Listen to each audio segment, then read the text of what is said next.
السلام علیکم ورحمۃ اللہ وبرکاتہ۔ محترم سامعین، خواتین و حضرات، اجالا چاندنی امید اسلامک چینل سے میں آپ کی خدمت میں پھر ویڈیو لے کر حاضر ہوا ہوں۔ غزوہ ہند کے حوالے سے گفتگو پاک بھارت میں بالخصوص اور پوری دنیا میں بالعموم چل رہی ہے، تو اس سلسلے میں ایک علماء کرام اور اسلامک اسکالروں سے یہ استفسارانہ سوال کرنا چاہتا ہوں کہ حضرت ابو ہریرہ رضی اللہ عنہ اس حدیث کے راوی ہیں کہ نبی کریم صلی اللہ علیہ وسلم نے غزوہ ہند کا ان سے وعدہ کیا تھا کہ غزوہ ہند کا ایک موقع آئے گا، ہندوستان سے جنگ ہوگی، غزوہ ہوگا۔ تو حضرت ابو ہریرہ رضی اللہ عنہ نے یہ اظہار تمنا کیا تھا کہ یہ جنگ میری زندگی میں ہوئی، یہ غزوہ میری زندگی میں پیش آیا تو پھر میں اپنی جان اور مال کے ساتھ اس میں شریک ہو جاؤں گا، یا میں لڑ کر جام شہادت نوش کروں گا، یا میں فاتح ہو کر غازی بن کر لوٹوں گا۔ تو نبی کریم صلی اللہ علیہ وسلم نے جو وعدہ کیا تھا، تو کیا غزوہ ہند لڑنے کی مصداق صرف پاکستانی ہے یا پوری دنیا کے مسلمان ہیں؟ پوری دنیا میں جتنے اسلامی ممالک ہیں وہ سب اس کی مصداق ہیں؟ تو یہ واضح ہونا چاہیے، اگر صرف پاکستان والے ہی مصداق ہیں تو پھر اس پر سوال اٹھتا ہے کہ وعدہ صحابہ کرام سے جو کیا گیا تھا، تذکرہ صحابہ کرام کے سامنے ہوا تھا، تو اس تذکرے کے وقت کیا پاکستان کا وجود تھا؟ کیا پاکستانیوں کا وجود تھا؟ نہیں تھا۔ غزوہ ہند کا جو وعدہ کیا ہے وہ تمام مسلمانوں کے حوالے سے وعدہ کیا ہے کہ تمام مسلمانان عالم کو یہ غزوہ لڑنا ہے، جس طرح صحابہ کرام عرب اور غیر عرب جتنے بھی لوگ اس وقت موجود تھے وہ جنگ بدر میں بھی شریک ہوئے، احد میں شریک ہوئے، اور خندق و احزاب میں شریک ہوئے، خیبر میں شریک ہوئے، اور فتح مکہ میں شریک ہوئے، غزوہ تبوک میں شریک ہوئے، اور دیگر جنگوں میں جنگ حوازن و حنین میں وہ شریک ہوئے، وہ تو سارے عرب تھے۔ تو یہ حدیث آج کل ایسے لگ رہی ہے کہ صرف پاکستانیوں کے لیے غزوہ ہند کا وعدہ کیا گیا ہے اور باقی دنیا کے مسلمانوں کے لیے تو ہے ہی نہیں ہے، کیونکہ ہمیں نظر آ رہا ہے کہ پاکستان کے علاوہ جتنے بھی ممالک ہیں وہ جنگ بندی کے لیے آئے ہوئے ہیں، صلح و صفائی کے لیے بیچ میں آ رہے ہیں۔ غزوہ ہند کی اگر مصداق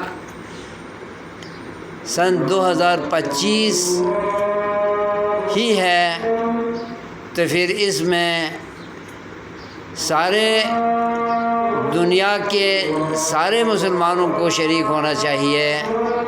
کیونکہ نبی پاک نے جو وعدہ کیا ہے مسلمانوں سے وعدہ کیا ہے، صرف پاکستانیوں سے وعدہ نہیں کیا ہے، کیونکہ اس وقت پاکستان کا وجود نہیں تھا۔ اور دوسرے لحاظ سے اگر 2025 کا زمانہ اس کی مصداق اگر ہے تو پھر سارے مسلمانان عالم کو اس میں شریک ہونا چاہیے اور اس فضیلت کو حاصل کرنا چاہیے، کیونکہ یہ اسلامی غلبے کے لیے بہت اہم ایک غزوہ شمار کیا گیا ہے، شمار ہونا چاہیے۔ ورنہ ہند کے ساتھ آریہ ورت جب دنیا میں موجود تھے تو ان کے ساتھ جنگ ہو کر مغلیہ حکمرانوں نے عرصہ دراز تک ان پر فتح حاصل کر کے انہوں نے جیت حاصل کی تھی اور اسلام کا جھنڈا لہرایا تھا۔ اس کے بعد جب قیام پاکستان وجود میں آ رہا تھا، آزادی کی تحریک چل رہی تھی، اس وقت جو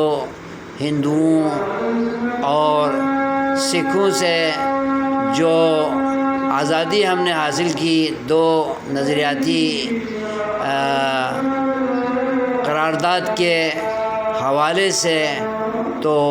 غزوہ ہند اس وقت بھی لڑا جا چکا ہے، اور اس کے بعد 1965 میں بھی جنگ ہوئی، وہ بھی ان سے لڑا جا چکا ہے۔ اس کے بعد 71 کی جنگ ہوئی، وہ بھی لڑا جا چکا ہے۔ تو غزوہ ہند کتنے غزوات پر مشتمل ہے اور کتنے ادوار پر مشتمل ہے، یہ میں اسلامی اسکالر سے اور مسلمان علماء کرام سے میں پوچھنا چاہتا ہوں، کیا صرف پاکستان ہی لڑنے والوں کی مصداق ہے یا پوری دنیا کے مسلمان اس کی مصداق ہیں؟ تو اگر صرف پاکستان مصداق ہے تو اس کی دلیل ہونی چاہیے، اور اس میں جواب دینے کے لیے میں آسانی پیدا کرتے ہوئے کہہ رہا ہوں کہ جب وعدہ کیا تھا اس وقت پاکستان کا وجود نہیں تھا اور بر صغیر کے نام سے جانا جاتا تھا، تو اس وقت پاکستان بھی ہند میں شمار ہوتا ہے۔ تو کیا دنیا والے اگر غزوہ ہند لڑیں گے تو پاکستان اور ہندوستان دونوں سے لڑیں گے؟ تو یہ ایک معمہ تصور ہوتا ہے، اور اس میں لکونا آ جاتا ہے، اور اس میں سوالات پیدا ہوتے ہیں۔ تو اس کا جواب مجھے چاہیے، خاص طور پر اس جنگ کو لڑنے والوں کی مصداق کیا صرف پاکستان ہے یا پوری دنیا کے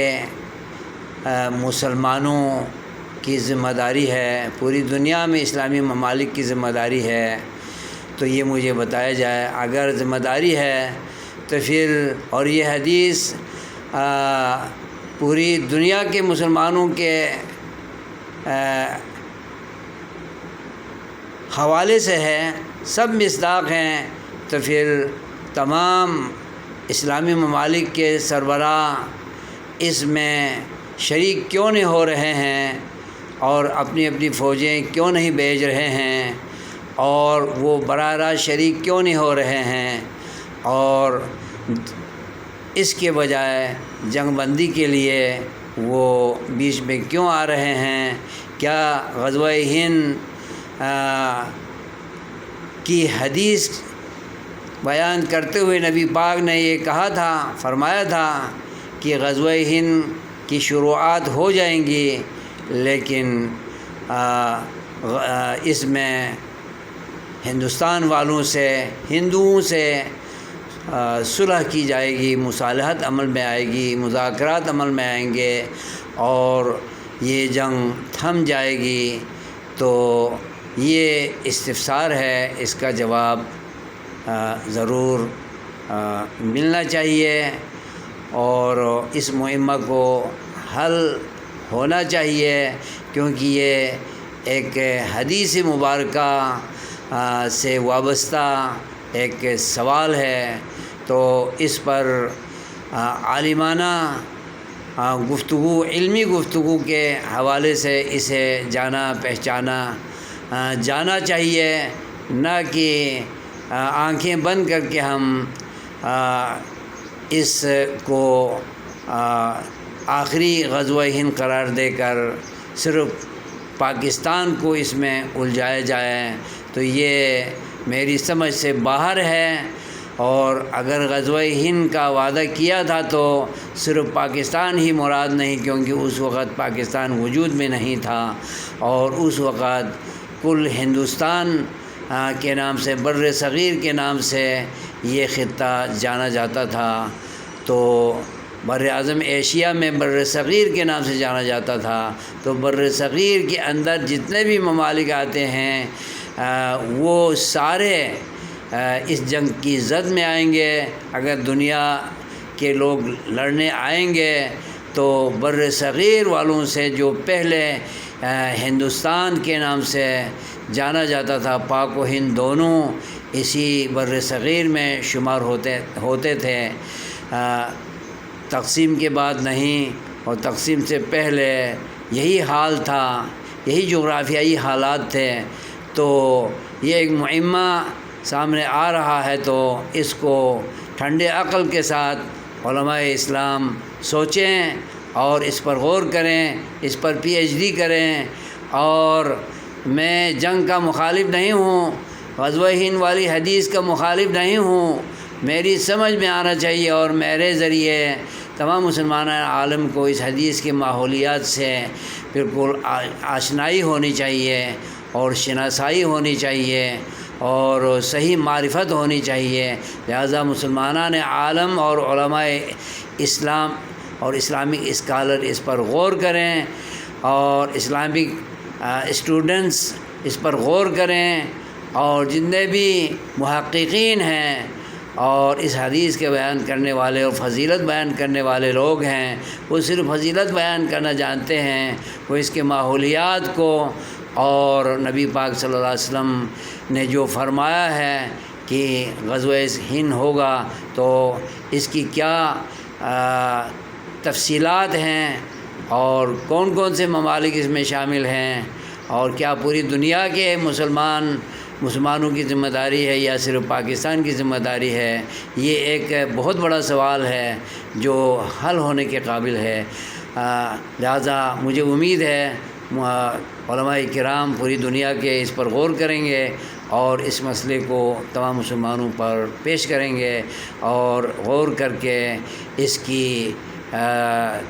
اصل حقیقت کو دنیا والوں کے سامنے پیش کریں گے۔ جہاں تک پاک و ہند کی جنگ کا تعلق ہے، وہ تو پاک و ہند کے آپس میں جنگ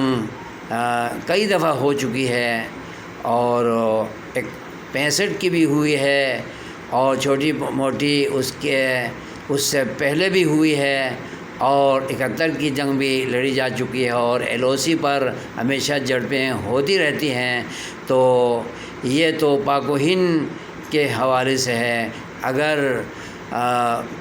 پوری دنیا کے حوالے سے غزوہ ہند کا تذکرہ اگر کیا جاتا ہے تو صرف پاکستان ہی اس میں انوالو نہیں ہوتا ہے، بلکہ پوری دنیا کے اسلامی ممالک کی ذمہ داری ہے، اور حکمرانوں کی ذمہ داری ہے، اور ارباب اقتدار و اختیار جتنے بھی اسلامی ممالک کے ہیں، سب پر فرض بنتا ہے کہ غزوہ ہند میں شریک ہو جائیں۔ اگر یہ غزوہ ہند پوری دنیا والی حدیث کھل کر اور اصل حقیقت کے ساتھ سامنے آتی ہے، تو میری سمجھ میں یہی ہے کہ صرف پاکستانیوں کی ذمہ داری نہیں، بلکہ پوری دنیا کے مسلمانوں اور مسلمان ممالک کی ذمہ داری ہے کہ اس میں جھونکیں اپنے آپ کو، اور غزوہ ہند کو سر کریں، فتح کریں اور اسلامی جھنڈا لہرائیں، اسلامی مملکت بنائیں، تو اس سوال کا جواب ضرور مسلمانان عالم پر واضح کیا جائے اور اس مہمہ کو حل کیا جائے۔ امید ہے جواب دیا جائے گا۔ میری ویڈیوز جو بھی سن رہے ہیں وہ اس پر غور کریں، طلباء ہوں، اساتذہ ہوں، محققین ہوں، مؤلفین ہوں، شارحین ہوں، مفسرین ہوں، سب اس پہ غور کریں اور اس مہمہ کو حل کرنے کی کوشش کریں۔ جہاں دوسرے موضوعات پر بہت بحثیں کرتے ہیں اور بہت گہرائی میں چلے جاتے ہیں، تو یہ حدیث ان تمام احادیث سے بڑھ کر گہرائی میں جا کر سمجھنے کی محتاج حدیث ہے، لہٰذا اس پر بھی غور کیا جائے تاکہ ہم اگر جنگ لڑیں تو صحیح بنیاد پر لڑیں اور پوری فضیلت کے ساتھ لڑیں، پورے جوش و جذبے کے ساتھ لڑیں۔ غزوہ ہند کے ہم منکر نہیں ہیں، لیکن اس کی تفصیلات ہمیں معلوم ہونی چاہیے اور اس کی مصداق کون سا ملک ہے اور پوری دنیا میں کس ملک کے مسلمانوں کی ذمہ داری ہے، آیا تمام مسلمانان عالم کی ذمہ داری ہے یا صرف پاکستانی مسلمانوں کی ذمہ داری ہے، یہ لوگوں کے سامنے عیاں اور واشگاف ہونا چاہیے۔ والسلام علیکم ورحمۃ اللہ وبرکاتہ۔